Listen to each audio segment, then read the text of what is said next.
Hello दोस्तों, class 9th math अध्याय 3 निर्देशांक ज्यामिति कोऑर्डिनेट जियोमेट्री।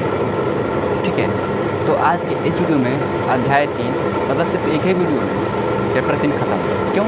क्योंकि इस चैप्टर में आपका प्रश्नावली नहीं दिया गया है, केवल दिया गया है प्रश्नावली 3 बस। मैं आपको दिखाता हूँ।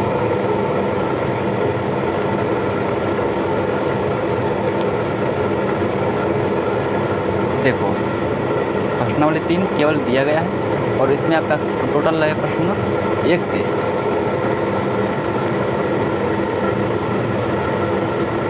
1 से देखो यहाँ पे जो भी यहाँ पार्ट्स हैं A to Z हम देखेंगे। ठीक है,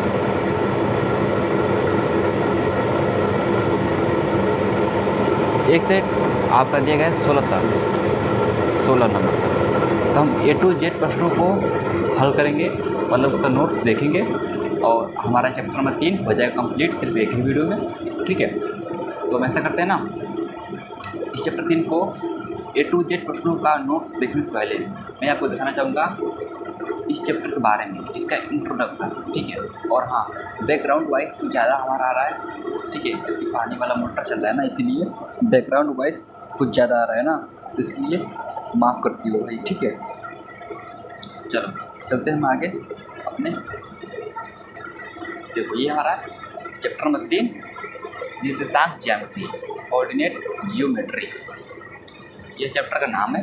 और देखो, प्रश्न नंबर 3 को हल करने से पहले हम देखते हैं इसके बारे में कुछ कि चतुर्थांश क्या है। इसे बोलते हैं इंग्लिश में क्वाड्रनेट्स। देखो, यह आपका एक चतुर्थांश है और ये आपका एक्स डैश, मतलब ये आपका होता है प्लस, ये आपका होता है माइनस, ये आपका होता है प्लस और ये आपका होता है माइनस। ठीक है, इसको वाई डैश से दिखाते हैं, इसको एक्स डैश से दिखाते हैं। और ये आपको दोनों क्या है, प्लस प्लस, एक्स एच और एक वाई एच। क्लियर? और ये आपका चिन्ह होता है प्लस प्लस और ये होता है माइनस प्लस, ये होता है माइनस माइनस और ये होता है प्लस माइनस। ये आपका प्रथम चतुर्थांश, ये आपका द्वितीय चतुर्थांश, ये आपका तृतीय चतुर्थांश, ये आपका चतुर्थ चतुर्थांश। ठीक है, और क्या एक्स अक्ष की धन दिशा है, क्या है, ये एक्स अक्ष की धन दिशा है और ये वाई अक्ष की धन दिशा है और ये एक्स अक्ष की ऋण दिशा है और ये वाई अक्ष की ऋण दिशा है। ठीक है भाई, ये कुछ था पॉइंट्स चतुर्थांश के बारे में।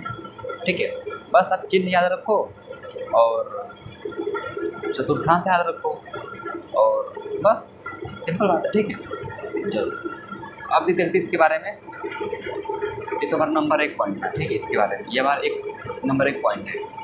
नंबर 2 पॉइंट देखो, बिंदु के निर्देशांक मतलब भुजकोटि क्या है। निर्देशांक क्या होता है? भुजकोटि ही होता है। ठीक है, एक हमारा एक्स होता है और एक हमारा वाई होता है।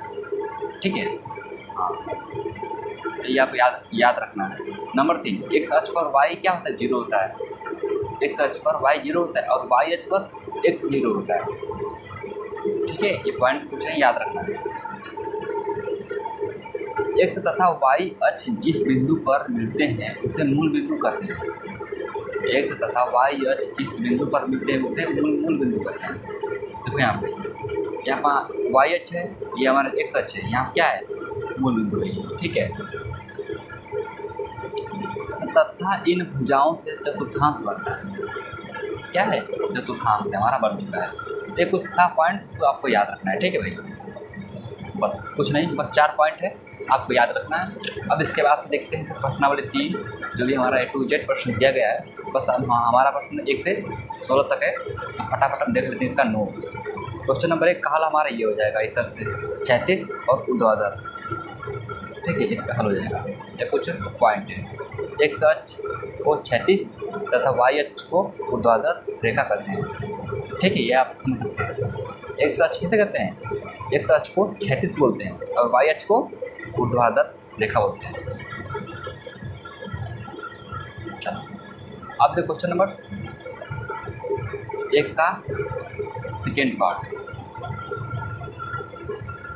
ठीक है, 1 का सेकेंड पार्ट, ये हमारा क्वेश्चन जो भी क्वेश्चन पूछा गया होगा उसका ये आंसर है। आप बुक में हमने आपको क्वेश्चन दिखाया था, और आप जब पढ़ रहे हो ना बुक को साथ में लेकर बैठना।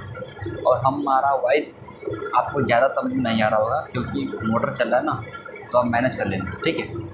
इन्हीं 4 भुजाओं से ही चतुर्थांश बनता है, ठीक है। यहाँ पर रफ कर रहे हैं, ठीक है। चतुर्थांश इसका आंसर हो जाएगा। क्वेश्चन नंबर 3 का आंसर पहिए हो जाएगा, ठीक है। क्वेश्चन नंबर 2 का पहला ये हो जाएगा हल। सेकेंड, थर्ड, फोर्थ, फिफ्थ, 6, 7, 8 आपका इसका हल हो जाएगा, ठीक है, इस तरह से। क्वेश्चन नंबर 3 का आंसर पहिए हो जाएगा। निम्न बिंदुओं में भुज और कोटि बताइए। भुज आपका होता है ये वाला, पहले एक से अच्छा वाला होता है। जो भी हमारा बाईं ओर है ना, ये बाईं ओर, ये क्या है, भुज कोटि है। दाईं ओर क्या है, और वाई है, मतलब ये कोटि है। 0, 5, 6, 3 क्या है, कोटि है सभी। आगे चलते हैं। क्वेश्चन नंबर 4, भुजाओं के निर्देशांक लिखिए।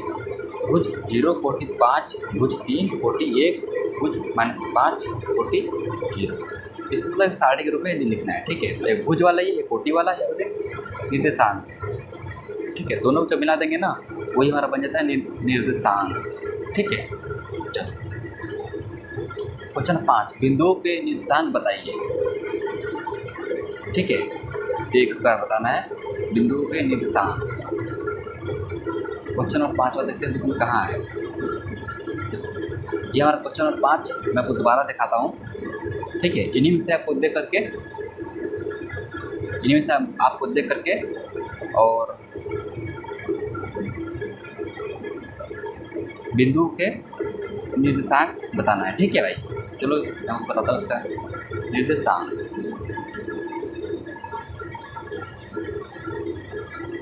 बहुत तेज लाइट मार रहा है ना, इसलिए ऐसा वीडियो बन रहा है। चलो जब बिंदु आपका हो गए 0, A, B, C, D, E, F, G जो भी है ना, अब इसका है निर्देशांक, ठीक है। क्वेश्चन नंबर 6 से देखो, इसका आंसर आपका ये हो जाएगा। किस बिंदु किस चतुर्थांश में है, ठीक है। ये क्वेश्चन है आपका, इसका आंसर आपका हो जाएगा ये। आपका बिंदु है, आपका चिन्ह है, आपका चतुर्थांश है। बिंदु आपका यही है जो क्वेश्चन है, ये आपका चिन्ह है, ठीक है। और आपका चतुर्थांश है, प्रथम, द्वितीय, तृतीय, एक सच के ऋण दिशा में चतुर्थ और प्रथम, ठीक है ना। और प्रथम, द्वितीय, मूल बिंदु, यही हमारा क्वेश्चन पूछा गया था इस चतुर्थांश में, तो इसका यह आंसर हो जाएगा। आपको सारणी बना करके इसका आंसर बताना है। क्वेश्चन नंबर 7 देखो, इसका आंसर आपको ये हो जाएगा। बिंदु 5,7 की वाई अक्ष से क्या दूरी है। वाई अक्ष से दूरी 5 मात्रक है, तो यहाँ पे देख सकते हो, ठीक है। चलो क्वेश्चन 8 देखो, क्वेश्चन 8 का कल आपका ये हो जाएगा। -8,6 की एक अक्ष की दूरी क्या है, एक अक्ष से दूरी 6 मात्रक है, 6 मात्रक, ठीक है। चलो क्वेश्चन नंबर 9 देखो, ये हमारा क्वेश्चन है, इसका हल हमारा ये इस तरह से हो जाएगा, ठीक है। आप देख लेना यहाँ तक, इसका ये हल हो जाएगा क्वेश्चन नंबर 9। अब चलते क्वेश्चन नंबर 10 की ओर। यहाँ तक इसका हल हो जाएगा क्वेश्चन नंबर 10, ठीक है ना। और ये क्या है, ये रफ कार्य है, ठीक है। आयत में आमने सामने की भुजा बराबर होता है, ठीक है। चलो क्वेश्चन नंबर 11 का पहला देखो। तो समबाहु त्रिभुज में तीनों भुजाएं बराबर होती हैं, तो छोटे छोटे पॉइंट्स अपने बगल में लिखे हुए हैं, लेकिन आपको इसको हल में नहीं करना है। आपको हल में क्या करना है, ये आपको बनाना है। तो उसके बाद से ये, उसके बाद से जी, देखिए इसके आगे कुछ हल है या नहीं। तो इसके आगे हल है, जो कि आपका है दोस्तों यहाँ तक है, इसका आंसर यहाँ तक है। क्वेश्चन नंबर पहला वाला, ठीक है, पहला पार्ट वाला है। क्वेश्चन का सेकेंड पार्ट देखो, यहाँ पे जब क्वेश्चन नंबर बोला गया है, इसका आंसर आपका हो जाएगा यहाँ से, ठीक है, और यहाँ तक। इसका आंसर आगे भी है सेकेंड पार्ट का, इसका आंसर भाई साहब यहाँ तक है। ये आपका AO है, ठीक है, सही है। तो इसका आंसर आपका हो जाएगा यहाँ तक। 11 का सेकेंड पार्ट का आंसर यहाँ तक हो जाएगा, ठीक है। क्वेश्चन 12 देखो, 12 के तरफ हो जाएगा, ये हल करेंगे। देखो ये O है ना, ये OAB है, ठीक है। इसका हल आंसर आपका आ चुका है, इतना नहीं इसका आंसर आ गया क्वेश्चन नंबर 12 का। ठीक है, क्वेश्चन नंबर 13 देखो, 13 का यदि आपका हो जाएगा इसका आंसर चतुर्थांश। क्वेश्चन नंबर 14 का आंसर कही हो जाएगा इस तरह से, आपको ये बनाना है ना, इसीलिए। क्वेश्चन 15 का आंसर कही हो जाएगा, क्वेश्चन है, ये क्वेश्चन है, इसका आंसर हो जाएगा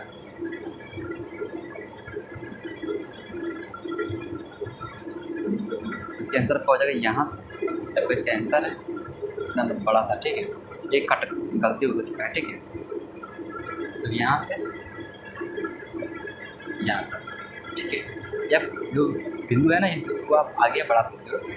ठीक है, मैंने आपका तो चाहिए ये सब। अब देखते हैं क्वेश्चन नंबर आगे कि लास्ट है क्वेश्चन, प्रश्न संख्या 16, इसका ये क्वेश्चन है, ये इसका हो जाएगा इसका आंसर यहाँ से। देखो एक इसका चित्र है और इसका आंसर हो जाएगा ये यहाँ तक। तो इधर से हमारा चैप्टर नंबर 3 हो गया खत्म, प्रश्न वाले 3 हो गया खत्म। ठीक है, हमारा प्रश्न A to Z हो गया, A to Z प्रश्नों का नोट्स हमने देखा, हो गया कंप्लीट। अब मिलते हैं नेक्स्ट वीडियो में चैप्टर नंबर 4 के साथ।